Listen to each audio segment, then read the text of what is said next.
There are really only 6 locations where a lower unit can leak to let water in. Right here, right here, right here, here, here, and here.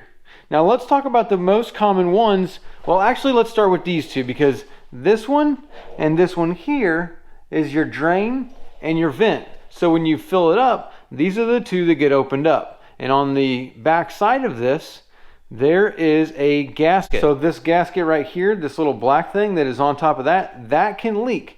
But it's very uncommon for this to leak because this requires basically a human error for it to leak. So if someone puts it in and doesn't tighten it up all the way, that could make it leak. Or if someone takes it off and doesn't put the gasket on there when they put it back on, that can make it leak. Or if someone puts one on with a bad gasket, that would make it leak. And then also there is one other thing, because if I look in here, you'll notice there's different kinds. This right here has a magnet on it. This is the bottom. It's got a magnet. So if you do it like that, it will attract metal to it. And this one actually goes on the very bottom of the lower unit right here where the drain is. Now, if you put this in at the top, it will stop from going all the way in and it will not tighten up. And so that will make it leak if those two get switched. So you notice that it will go in, same type of drain. It's just that this one has a magnet on the bottom of it, which makes it taller. So if those get switched, then it will leak. But those, like I said, require a human error to make them leak. They're not just going to randomly leak because of a failure, because those gaskets are just a flat crush gasket that, I mean, once you push it in, the thing's not going to leak. The most common one is going to be under here. This is going to be our drive shaft seal. So let me pop this out. There are different types of drive shaft carriers. This is very similar to this lower unit here, which has this same type of setup, except for the seals right here on the top. Now you'll notice if I pull this out, it'll come out looking like this. So let me pull that out so we can talk about it a little bit more.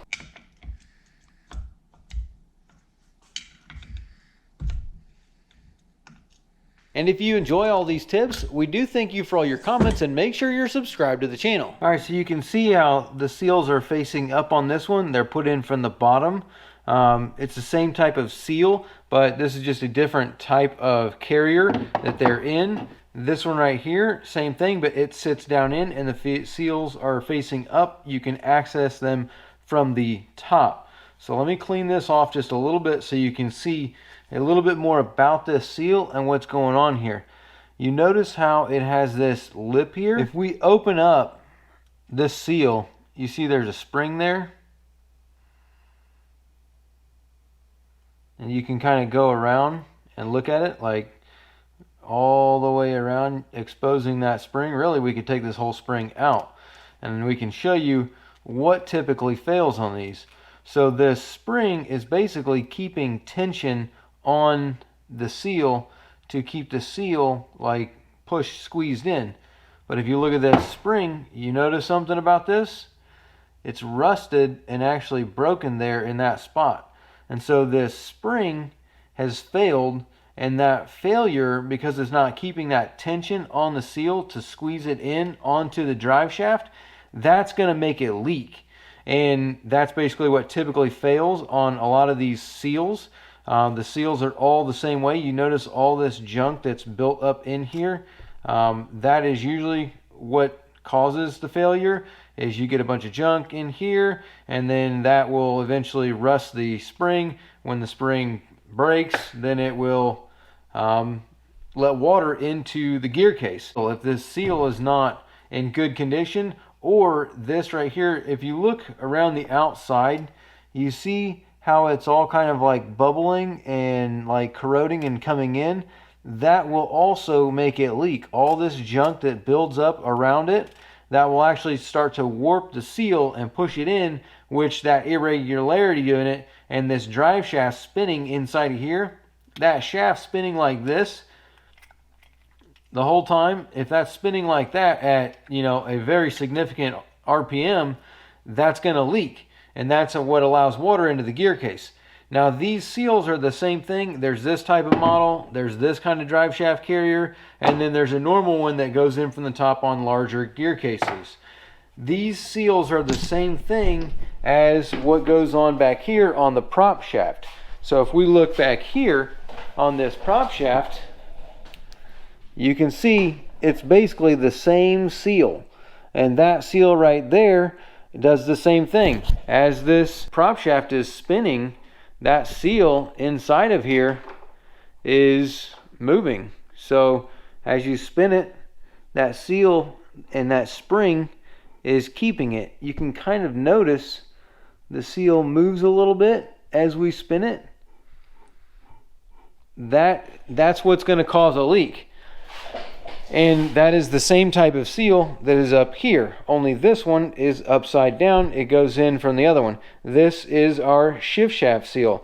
So as our shifting, this turns this way, or this way, as that turns, if there's a problem with that seal, that's going to allow water in. So what happens over time, as water gets into the gear case, as the gears are spinning, it will pressurize the gear case, and then that will push water and gear lube out of the gear case, and just over time of using it, it will eventually push all of the gear lube out and be left with nothing but water. And so the most common places are not, this seal or this seal. It's going to be this one right here, and if it's not this one that's leaking, it's going to be this one here that leaks. And then after this one is leaking, usually the shift shaft is what leaks. Those are going to be the three most common ones, starting drive shaft, prop shaft, and then the shift shaft. Now, when someone changes these out, there are two different ways. Well, actually, there's a couple different ways.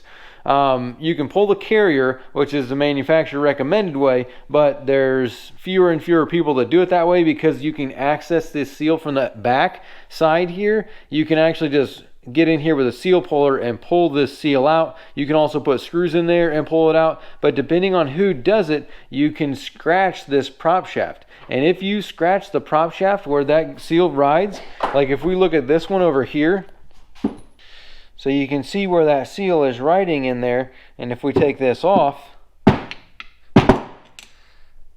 you see all those scratches and those dings and those markings on that prop shaft? That is where that seal rides, and all those scratches are going to be spinning around on that rubber seal, and that's going to be cutting the rubber and allowing it to leak. Same thing is if you hit something with your propeller, you can bend this prop shaft, and if this shaft gets bent, it's going to wobble inside there, which that wobble is going to make a leak and allow water to get into the gear case. So making sure that there are no scratches or any of this stuff. You can see this buildup here. I can kind of run my finger on it. You can feel all that. Anything that you can catch your fingernail on is going to scratch this rubber. But that brings us to the very last thing that can leak on a gear case, being this O-ring right here. So you'll notice, there is an O-ring here, but that doesn't seal anything. There's no way for water to get into the gear case because of this side right here. If you look over here, this carrier is inside there, and so if you're thinking about it, looking at this as a reference, there is an O-ring on this side over here, and then there's this O-ring right here that has access to inside the gear case. If you look in here, this is the exhaust. So looking down there, you can see that carrier, and you can notice that there's no way for water to get into the gear case because there's water constantly here. But up in that corner right there, this corner right here, that is where this O-ring sits, and if that fails, then it will allow water to get into the gear case. But that is one of the least likely places to fail. Yes, it does happen based on corrosion and stuff like that. Salt buildup and other things will get in here and kind of build up and ruin that O-ring. But by that time, usually you've got a leak here, here, or here before you have a leak here. Those are the four that it's going to be just a failure point, whereas the other two, being the drain and the vent screw, those are not really a failure point. Those kind of require human error in order for those to leak. But the O-ring here, that can fail. It's usually not the first thing that fails. It is usually always one of the other things, but it is the last place that can fail and allow water to get into your gear case. So if you are getting water into your gear case and you have milky gear lube, you need to pressure test this gear case. And the way you pressure test a gear case is you need a pressure tester. So like this right here is a pressure tester. And what this does is you just screw this into here like this, and that seals it. Then you can take the pump and you pressurize it.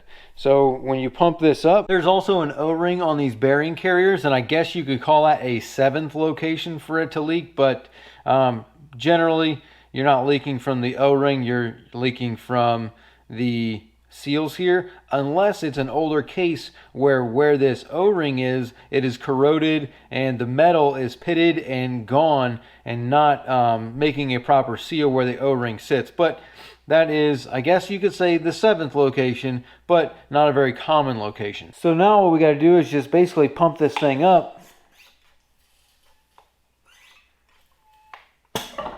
And, well, obviously, it just popped our bearing carrier up because we don't have any bolts in it.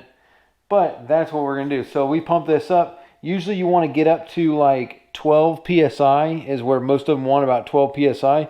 But we're only going to go up to 5 because that's all we're going to get to before this thing here pops up. Now all we need to do is take a little bit of soapy water, and you can spray the soapy water around to find out if you have a leak somewhere, and you will see bubbles pushing up because you'll have an air leak. Now obviously, you know, ours is just going to pop up because we don't have any bolts in here. But you get the point. Whenever you pressure test it, you'll just spray these locations, being your drain seals, which are very rare. Again, shift shaft, drive shaft, prop shaft. And then if you don't see any bubbles on any of these, you'll want to spin your shaft whenever you do it to see if anything comes up. But then you will want to look at that O-ring that's down in there. And those are pretty much every way that a gear case can leak and take on water.